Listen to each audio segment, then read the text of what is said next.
Welcome to the Campus Fellowship Podcast. This is a podcast interview where we seek to highlight for you a student testimony that we think will be a blessing and encouragement to your life.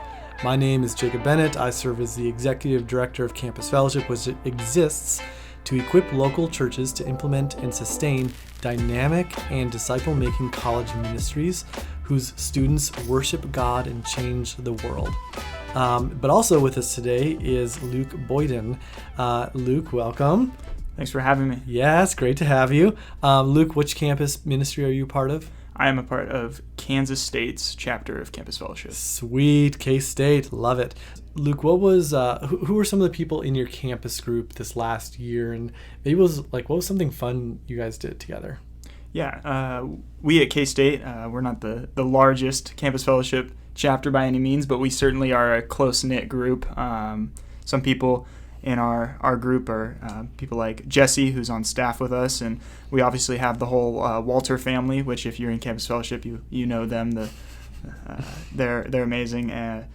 People like my roommate, Jordan White, we led a Bible study together. Many other people. But it's just been a blessing to get to know and walk with all those people and meeting new friends and seeing people come to know the Lord and joining our group is just really, really great thing and a real blessing that I've been able to see over my last 2 years in Campus Fellowship. Sweet. And then what was something you guys did this last year that was like maybe a little spontaneous, fun, Well, I would have to say things like spontaneous camping trips, even in the maybe questionable weather, is okay. One thing that is, I think, pretty trademark of the K-State Campus Fellowship. We're very,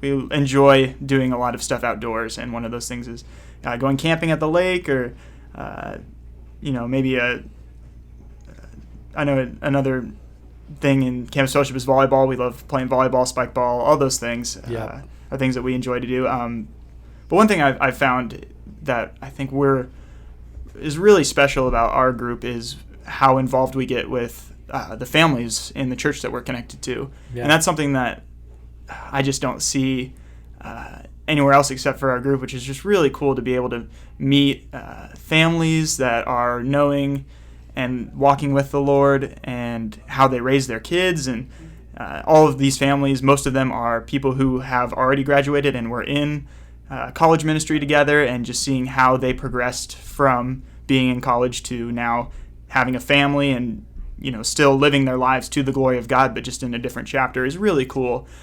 Girls, I know, have a lot of opportunities to babysit, and they really enjoy that. And the men do things like projects, helping. I know I helped build a shed, which was really cool. I learned a lot from that experience. Sweet. And just learning a lot of skills and just seeing how life is done is just been a really cool experience. And it's really fun too, because those families really enjoy being able to serve our ministry by just putting on these things and being able to disciple us through them. Yeah, that's really sweet. I got a few quick hitters for you, okay? Okay. So you mentioned spike ball. Question though, is it spike ball or round net? Spike ball. Spike ball, okay. For sure. You never call it round net. I've never even heard it called that before. I'm not going to lie. Okay. Another question. Is water wet? Oh, is water wet? That is a deep question. I would say That's very say punny yeah. of you. I would I would say probably yes. If water's not wet, I don't know what is. That's very well put. Okay. Last question. Is a hot dog a sandwich? Absolutely. Wow. Absolutely. You're very definite. I will die on that hill. Oh, man. Okay. Well, good to know. So let's transition. Let's get into the faith story side of your life. Just tell us, how did you come to know Jesus?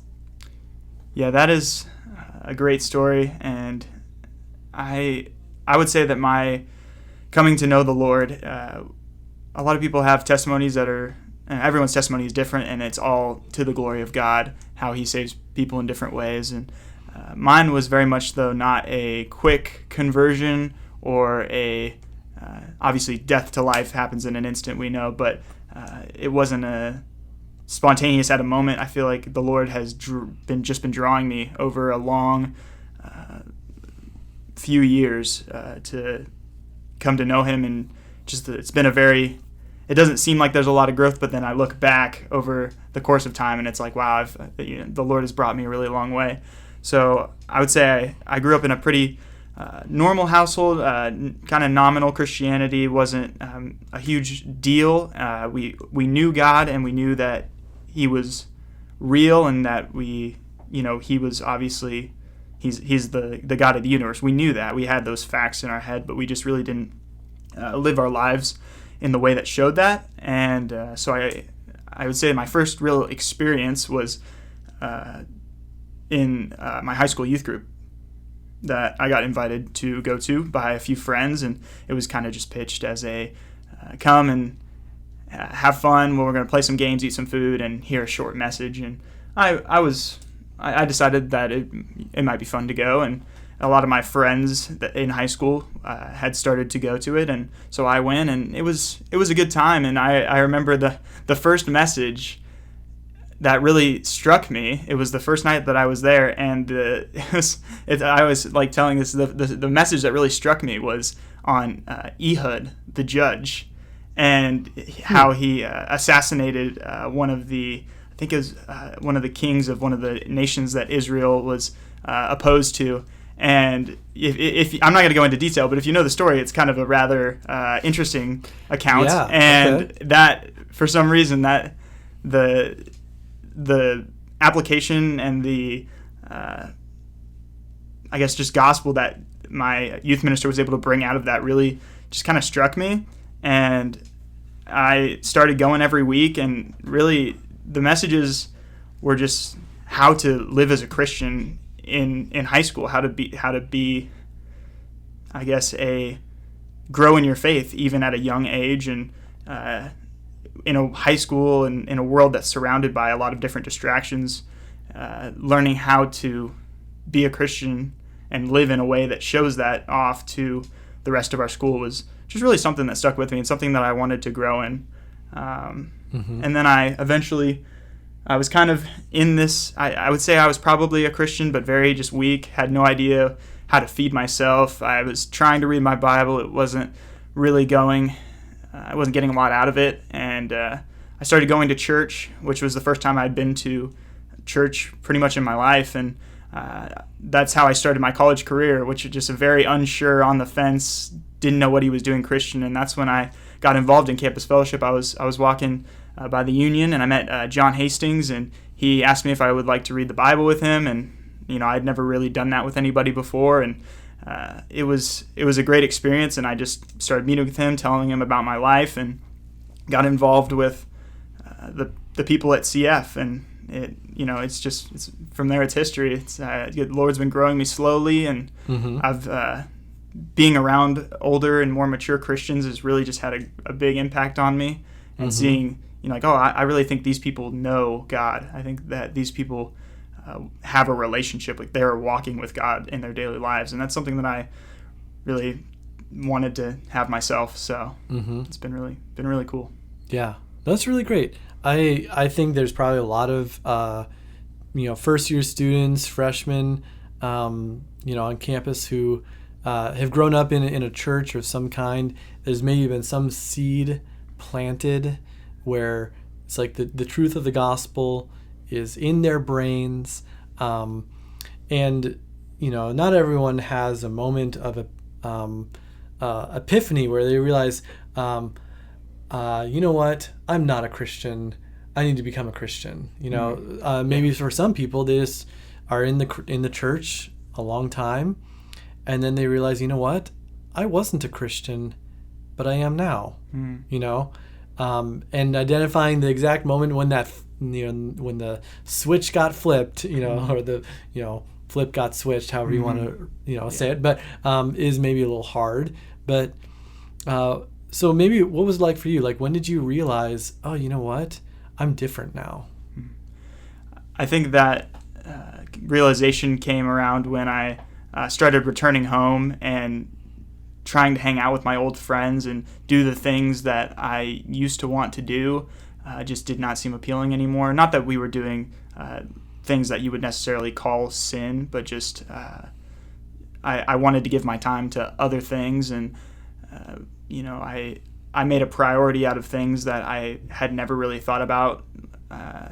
Reading my Bible was something that I had started seeing as a necessity. It's like I need to do this every day, and I wouldn't say that I, like you said, had an epiphany moment, but neither did Peter. We don't know exactly when Peter was saved. Was it when Jesus when he first met Jesus on the shore? Was it when he confessed him as the Christ? Was it when after he denied him, where he said, "Peter, do you love me?" Was it when he preached, the Holy Spirit rained down? We don't know exactly but we do know that at some point in his ministry, Peter started trusting in Jesus and believed. But yeah, just kind of, I guess, just looking back at where I was and realizing now, and of course none of it was me, it was all the Lord drawing me closer to him and rearranging my priorities and the things that I loved.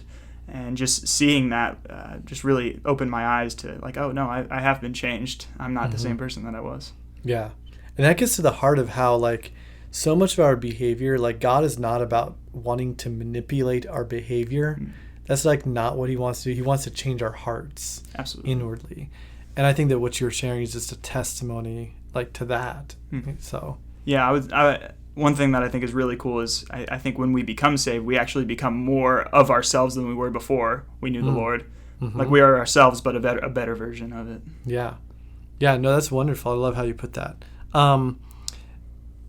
Luke, what is something maybe this last year that you learned about God because of being involved in a campus group or in your group of students?